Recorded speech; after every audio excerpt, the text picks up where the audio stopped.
Bonsoir à toutes et à tous. Nous allons procéder au conseil municipal du jeudi 15 janvier.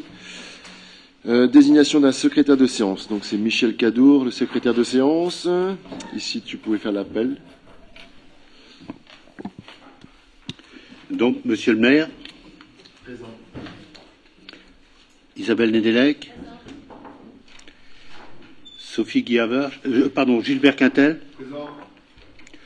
Sophie Guillavache. Olivier Yvain. Présent. Bénédicte Rollet. Présent. Jean-Jacques Cadalin. Présent. Emmanuel Lebas. Présent. Michel Richard. Présent. Moi-même. Nelly Gallet. Présent. Anne Caro. Présent. Marie-Françoise Kerglonou. Présent. Pierre Augor. Je crois que c'est une procuration. Procuration Isabelle Nedelec. Alain Couef. Présent. Pierre Evin. Présent. Thierry Collat. Présent. Catherine Mercer. Procuration Michel Cadour. Stéphanie Potero. Oui, présent. Céline Kerangoïvin. Présent. Anne-Sophie Morvan. Présent. Denise Phélep. Présent. Bruno Simon. Présent. Sylvie Ravaillot. Procuration à M. Bruno Simon. Monsieur Gwenel Kerjean. Présent.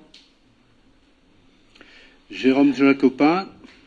Procuration à Gwenel Kerjean. Catherine Daniel. Procuration à M. Jean-Philippe Souriban. Jean-Philippe Souriman. Présent. Philippe Egelet. Procuration à Bénédicte Rollet. Voilà. Merci Michel. L'approbation du procès-verbal du conseil municipal du 18 décembre. Le secrétaire de séance était Michel Richard. Y a-t-il des remarques sur le PV? Il n'y en a pas. Je demanderai à Michel de venir en fin de conseil signer le PV. Merci. Oui. Au dernier conseil municipal, je vous avais posé une question concernant la composition de la CAO. Vous deviez demander aux autorités compétentes ce qu'il en était. Je voulais savoir si vous aviez eu un retour. Merci. Alors, on a appelé le contrôle de légalité de la préfecture. En fait, il n'y a pas de texte comme quoi la CAO est à refaire. À partir du moment où la CAO a été votée en 2020, elle reste jusqu'à la fin du mandat. Ouais, de cette information, pas de problème. Voilà. On peut la changer, si par exemple au bout de 2 ans, 3 ans, il y aurait eu une division comme ça, mais c'est au bon vouloir du maire. Et à 2 mois des élections, ça paraît un peu... Voilà. Donc j'ai pris la décision de ne pas refaire la CAO. Autre question? Non. Donc compte rendu de la délégation générale du conseil municipal au maire, l'information, Isabelle Nedelec. Merci, monsieur le maire. Donc, c'est la décision numéro 2025-25. Donc, marché de travaux pour la création d'une chaufferie bois avec réseau de chaleur, passation d'un avenant numéro 2 au marché public conclu avec la société Le Bihan pour le lot numéro 6. Montant initial du marché 298 439,46 €. Pour mémoire, montant de l'avenant numéro 1 1440 €. Donc un plus de 0,48%. Montant du marché après avenant 299 879,46 €. Montant de l'avenant numéro 2 1259,20 €, soit 0,42%. Montant avenant numéro 1 plus avenant numéro 2, ce qui donne 0,90%. Montant du marché après avenant numéro 1 et numéro 2, 301 138,66 €. Désignation des travaux supplémentaires, donc installation d'un coupe-point, d'un éclairage au niveau de la zone de remplissage du silo et d'un coffret de protection de la télécommande. Décision 2025-26, donc marché de travaux pour la création d'une chaufferie bois avec réseau de chaleur, passation d'un avenant numéro 1 au marché public conclu avec la société Marc pour le lot numéro 1, donc VRD, et numéro 3 étanchéité, et la société SB Acier pour le lot numéro 4 serrurerie, passation d'un avenant numéro 2 au marché public conclu par la société Marc pour le lot numéro 2 gros œuvres. Le délai global d'exécution des travaux liés à ces 4 lots est prolongé d'un mois supplémentaire, soit jusqu'au 15 décembre 2025. Par ailleurs, ces avenants permettent de formaliser une plus-value liée à la réalisation de travaux rendus nécessaires au cours de chantier pour un montant global de 10 023,20 €. Je vous fais grâce du tableau qu'on a déjà vu en commission. Donc, le montant total des marchés relatifs à ces 4 lots s'élève avant avenant à 246 016,58 €. Après avenant, le montant cumulé des marchés s'élève à 259 100,04 €.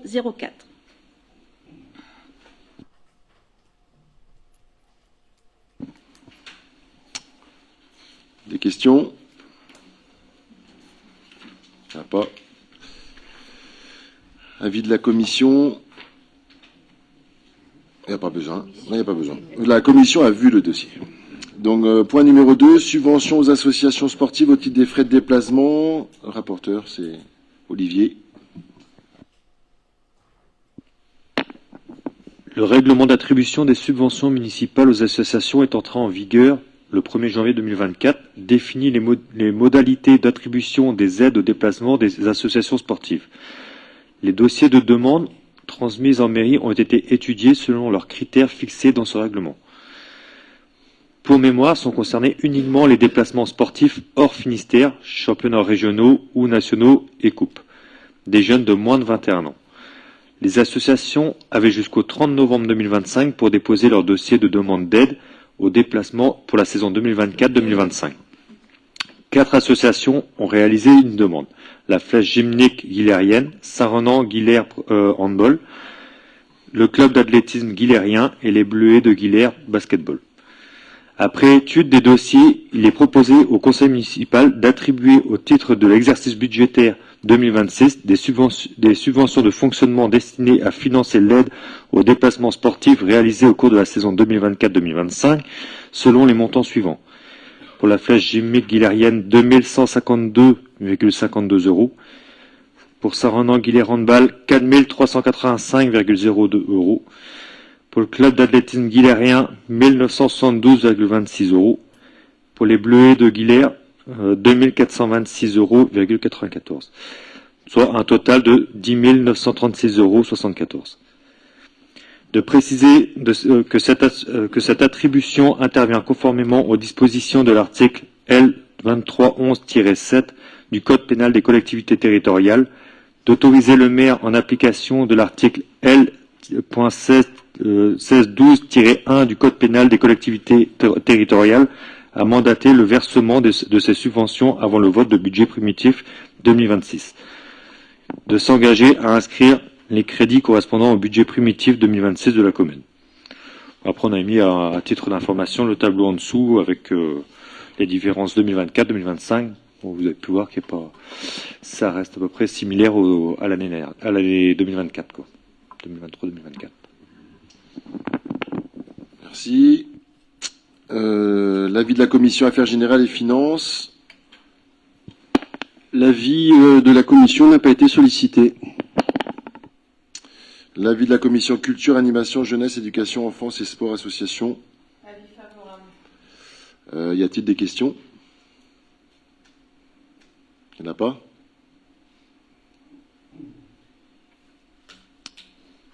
Donc, nous allons passer au vote. Y a-t-il des gens qui ne prennent pas part au vote? Des avis contraires? Des abstentions? Unanimité. Merci. Pardon, monsieur le maire, je n'étais pas à la bonne page. Avis favorable de la commission, excusez-moi encore.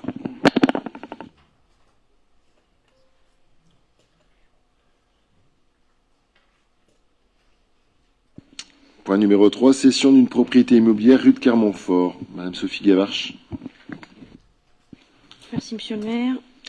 Par délibération du 27 mars 2025, le conseil municipal avait validé l'acquisition d'un bien immobilier situé 7 rue de Clermont-Fort à Guilherme.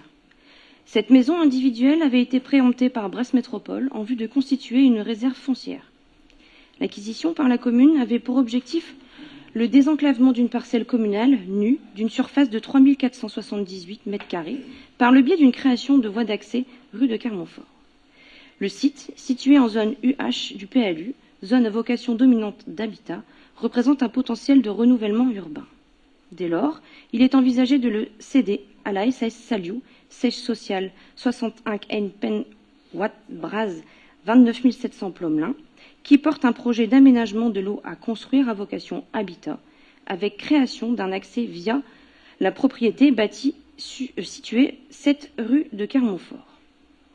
La propriété à céder est constituée de une parcelle bâtie cadastrée section BR numéro 201 d'une contenance totale de 538 m², située 7 rue de Clermont-Fort, comprenant une maison d'habitation d'une surface habitable de 109 m², datant des années de 1960, comprenant entrée, buanderie, chauffagerie, garage, atelier mitaillin au garage, hall, cuisine, séjour, salon, 3 chambres, salle d'eau, 2 WC, dégagement, cabanon et jardin.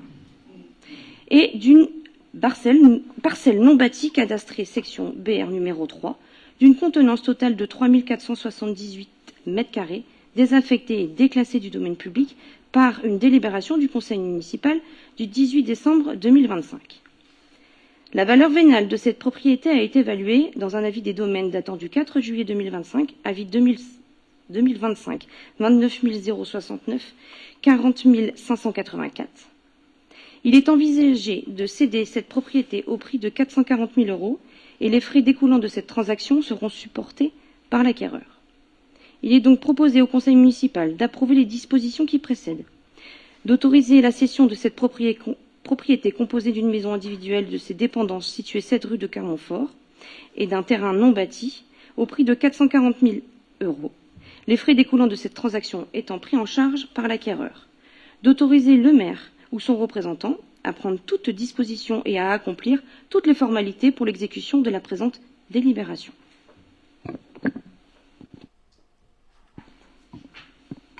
Des questions? Vu par la commission Affaires Générales et Finances, l'avis de la commission? Avis favorable. L'avis de la commission Urbanisme, Aménagement et Développement Durable? Avis favorable de la commission. Des questions? Il n'y en a pas.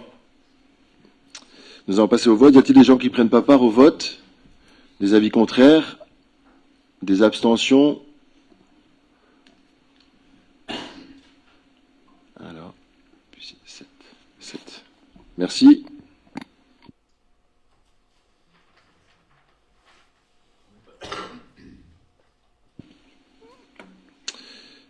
Point numéro 4, acquisition par usage de droit de préemption d'un bien immobilier situé 18 bis et 18 quartier rue Charles de Gaulle. Sophie.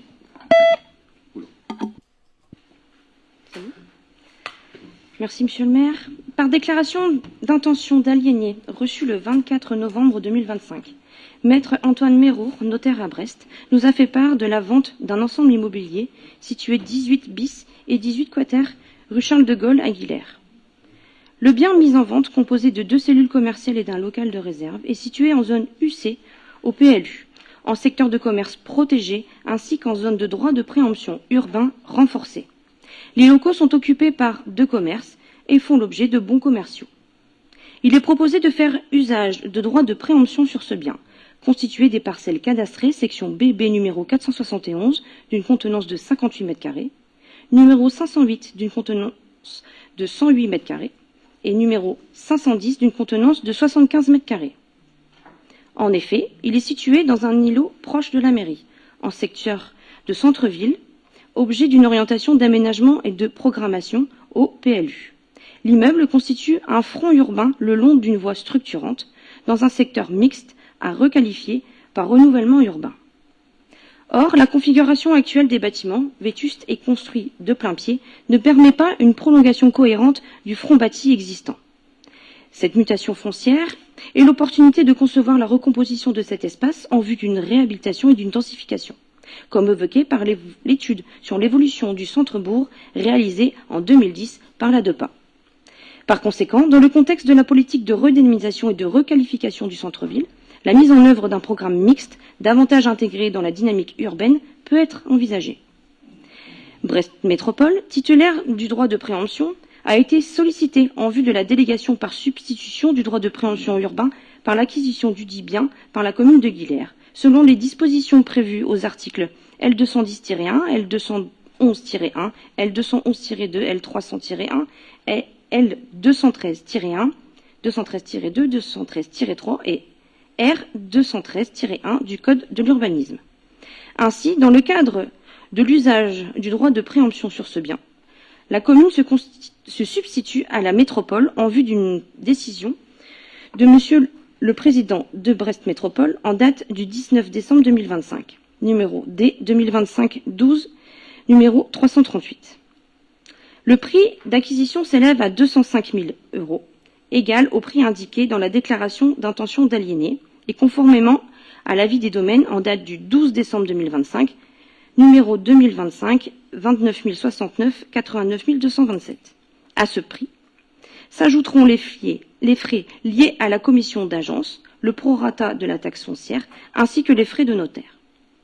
Il est proposé au conseil municipal d'approuver les dispositions qui précèdent, d'autoriser l'acquisition de cette propriété par voie de préemption aux conditions figurant dans la présente délibération au prix de 205 000 €, auquel il convient d'ajouter l'ensemble des frais afférents à cette transaction. D'autoriser Monsieur le maire ou son représentant à prendre toute disposition et à accomplir toutes les formalités pour l'exécution de la présente délibération. L'avis de la Commission Affaires Générales et Finances. Avis favorable. L'avis de la Commission Urbanisme, Aménagement et Développement Durable. Avis favorable de la commission. Y a-t-il des questions? Madame Morvan. S'il vous plaît, Monsieur le maire, je voudrais procéder à une explication de vote. Notre groupe souhaite s'abstenir sur cette délibération. La maîtrise foncière constitue un levier important pour une collectivité. À ce titre, le droit de préemption peut offrir à la commune les moyens d'agir dans le temps et de construire l'avenir de son centre-ville. Notre position s'inscrit toutefois dans une attente forte de vision de clarté sur les orientations envisagées pour ce site. Le projet évoqué aujourd'hui reste général et fait référence à une densification qui mérite d'être précisément définie et débattue au regard des évolutions déjà intervenues.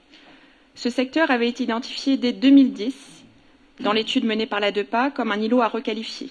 Depuis lors, le centre-bourg a connu des transformations importantes, avec une densification marquée et la construction de plusieurs immeubles atteignant jusqu'à 4 étages. Ces évolutions ont profondément modifié les ambiances urbaines, notamment sur la rue Charles de Gaulle. Les habitants expriment aujourd'hui des attentes fortes en matière de qualité de vie, de lisibilité des projets et d'équilibre urbain. Les perceptions de saturation ou d'effet de couloir sur cet axe structurant témoignent de la nécessité d'une réflexion renouvelée et attentive aux usages. Dans ce contexte, l'étude de la DEPA de 2010 constitue une base de travail intéressante, qui gagnerait à être actualisée afin d'intégrer les transformations réalisées, les enjeux contemporains et les attentes actuelles de la population. La présence de cellules commerciales sur ce site représente par ailleurs un atout pour la vitalité du centre-ville. Toute réflexion future devra naturellement veiller à conforter cette dynamique commerciale et à l'inscrire dans un projet urbain cohérent. C'est dans cet esprit constructif et pour affirmer notre attachement à un centre-ville équilibré, lisible et partagé que nous faisons le choix de l'abstention. Cette position traduit notre volonté d'ouvrir le débat sur les orientations de densification et de porter une vision attentive aux habitants, tout en reconnaissant l'intérêt de la maîtrise foncière pour l'avenir. La préemption est un outil. Ce qui compte aujourd'hui, c'est la vision que nous voulons porter pour notre centre-ville. Merci. Madame Guévarch. Merci de me laisser répondre. Je partage votre position sur le fait que le projet de la DEPA est une bonne base de travail, qu'il est important aujourd'hui de conserver des locaux commerciaux à cet emplacement pour garder la dynamique commerciale et la renforcer si besoin. Pour autant, je crois que ce devoir de préemption que nous prenons aujourd'hui, cet acte, est une opportunité que nous ne pouvions pas laisser passer, car, comme vous le savez, si ce bien retourne dans le bien privé, on ne sait pas à quel moment il peut se passer 10, 20, 30 ans, sans que ce bien ne revienne devant nous. Donc nous avons fait le choix de saisir cette opportunité. Et vous connaissez le contexte dans lequel nous sommes proches des élections. Et donc c'est bien l'équipe municipale à venir qui sera porteuse de ce projet et qui mènera comme elle l'entend. Merci. Alors si je peux me permettre, quand on dépose un dossier de préemption, on doit déposer un projet. Sinon, on va quand même pas empêcher un propriétaire d'acquérir un bien. Donc vous comprenez bien qu'on a déposé un projet aujourd'hui pour avoir le droit de préempter. Et je trouve normal, c'est ce que j'ai dit en commission, que je ne le présente pas. Étant donné qu'on est quand même proche des élections. Je pensais avoir été clair à la commission. Et donc c'est uniquement pour cette raison-là que je ne le présente pas, sinon vous me connaissez bien, Madame Morvan, j'aurais eu aucun problème à présenter un projet cohérent pour un centre-bourg que je connais depuis que je suis tout petit à Guilherme. Et vous inquiétez pas, c'était largement, et il aurait été étudié avec l'ensemble des élus de la collectivité, partagé avec le voisinage, partagé avec les citoyens. Vous inquiétez pas pour ça, on ne va pas non plus. Aujourd'hui, il y a des locataires en place, des bailleurs commerciaux, qui ont des contrats de 3, 6 et 9 ans qu'on ne peut pas mettre dehors non plus. Donc c'est pas un projet à court terme. On a préempté pour l'avenir de Guilherme, pas pour des gens qui sont aujourd'hui autour de la table. Aussi bien on ne verra jamais, même nous, au bout de 9 ans, 6 ans, on ne verra pas le projet. Ce n'est juste qu'une option, un capital patrimoine. Voilà, merci. On va passer au vote.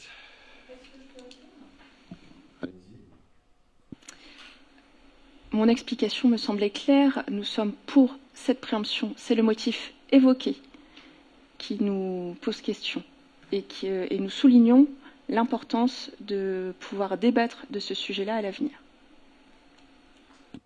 Très bien, je prends acte. Donc nous allons passer au vote. Y a-t-il des gens qui ne prennent pas part au vote? Des avis contraires? Des abstentions? Merci.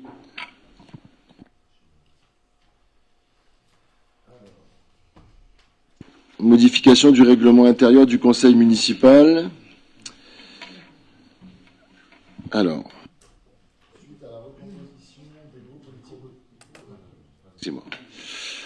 Suite à la recomposition du groupe politique au sein du conseil municipal et afin de mettre le règlement en conformité avec les usages actuels, il est proposé de remplacer l'article 34 du règlement intérieur par un nouvel article plus précis et adapté aux différents supports, magazine municipal, bulletin municipal et site internet. L'article actuellement en vigueur, c'est l'article 34, bulletin d'information générale. L'article L 2121-27-1 du CGCT, sur le bulletin d'information générale dédié aux réalisations et à la gestion du conseil municipal, un espace libre est dédié aux élus de chaque groupe politique à répartition égale. Chaque groupe politique dispose de la moitié d'une page, ce qui équivaut à environ 2000 caractères, espace compris.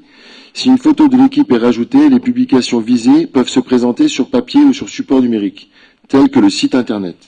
Il est proposé de modifier l'article comme suit, donc l'article 34, l'expression des groupes politiques sur les supports des communications municipaux. Donc, conformément à l'article L 2121-27-1 du Code général des collectivités territoriales, un espace d'expression est réservé aux élus n'appartenant pas à la majorité municipale dans le magazine municipal, le bulletin municipal et le site internet de la ville, afin de garantir le droit d'expression des différents groupes politiques. Afin d'assurer l'équilibre démocratique, le groupe majoritaire peut également publier des tribunes sur ces supports distincts de la communication institutionnelle. Les textes des groupes politiques dans le magazine municipal sont limités à 1900 caractères, espace compris, moins si des photos sont insérées. 4 numéros du magazine sont diffusés par an. Dans le bulletin municipal, une rubrique vie politique est dédiée aux tribunes des groupes avec un maximum de 400 caractères, espace compris par publication. Chaque message pourrait être publié sur 2 éditions consécutives maximum sur demande. Ces courts messages ont pour fonction, par exemple, de faire passer une information ou d'annoncer des événements tels que des réunions publiques. Le site internet reprend à l'identique les tribunes publiées dans le magazine municipal sur une page dédiée. Avant chaque numéro du magazine municipal, un mail est envoyé au groupe politique pour recueillir leur texte et y est précisé la date limite de transmission. Ces textes seront repris à l'identique sur le site internet après la parution du magazine. Pour le bulletin municipal, les textes doivent être transmis par mail à l'adresse de la mairie le mardi avant 12 h afin d'être publiés dans l'édition du vendredi de la même semaine. Les textes engagent exclusivement la responsabilité de leur auteur, le service communication ne pouvant intervenir que pour des motifs légaux tels que la diffamation ou les propos injurieux. Donc l'avis de la commission plénière, c'est là qu'il n'y en a pas eu. L'avis de la commission? Oui, c'est ça. L'avis n'a pas été demandé en commission. Oui, c'est un oubli de ma part. Quand l'avis n'a pas été donné en commission, c'est le conseil municipal qui fait foi et qui peut débattre. Donc, y a-t-il des questions? Merci.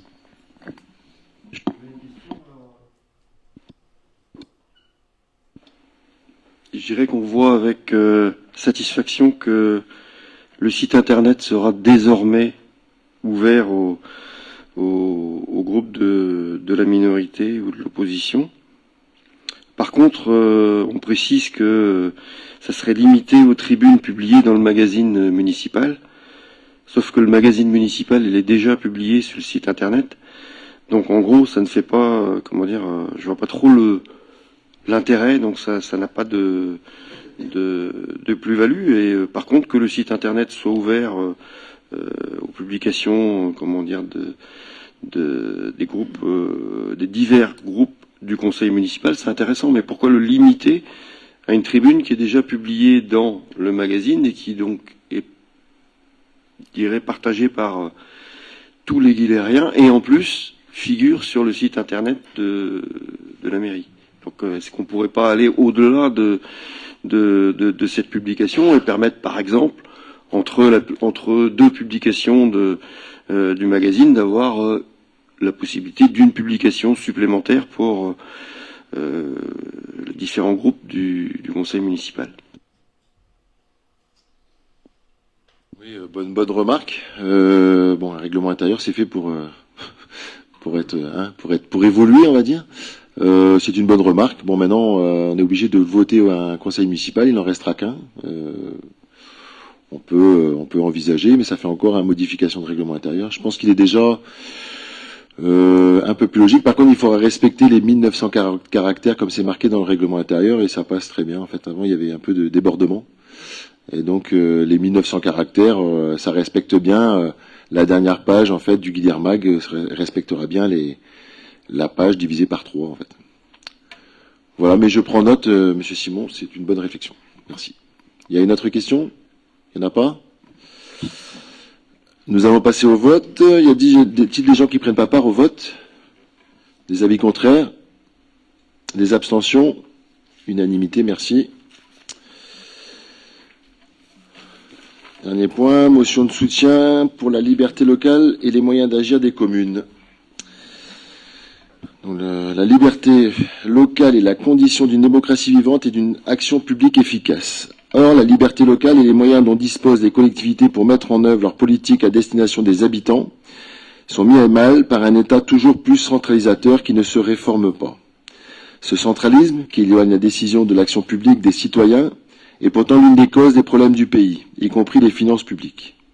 À l'occasion du 107e congrès des maires, l'Association des maires de France et les présidents d'intercommunalités ont lancé un appel à la liberté locale à partir de principes qui en garantissent l'effectivité, ainsi que de propositions concrètes. La commune de Guilher partage ces propositions pour redonner immédiatement du pouvoir d'agir aux communes et intercommunalités par la libre administration des collectivités. Elle implique de renoncer à toute tutelle de l'État ou d'une autre collectivité, l'autonomie financière et fiscale dont la compensation intégrale des compétences transférées et la redéfinition des ressources propres qui doivent être prépondérantes dans les ressources des collectivités, la subsidiarité qui confie par principe à l'échelon le plus proche du citoyen le pouvoir de décision.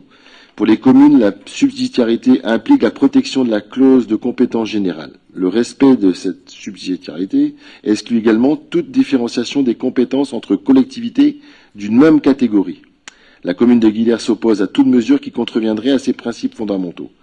Par ailleurs, pour retrouver du pouvoir d'agir immédiatement, la commune soutient les propositions de la MEF sur le pouvoir réglementaire local pour adapter les textes aux réalités locales et alléger le poids des normes nationales, un moratoire sur toute nouvelle contrainte qui réduirait les moyens d'action des communes, une réduction des normes et un allègement des procédures inutilement complexes et coûteuses, notamment en termes d'urbanisme et de commande publique, afin de débloquer les projets. Faire un projet devrait être plus simple, plus rapide et moins onéreux en 2025 qu'il y a 20 ans. Et pourtant, c'est l'inverse qui se produit.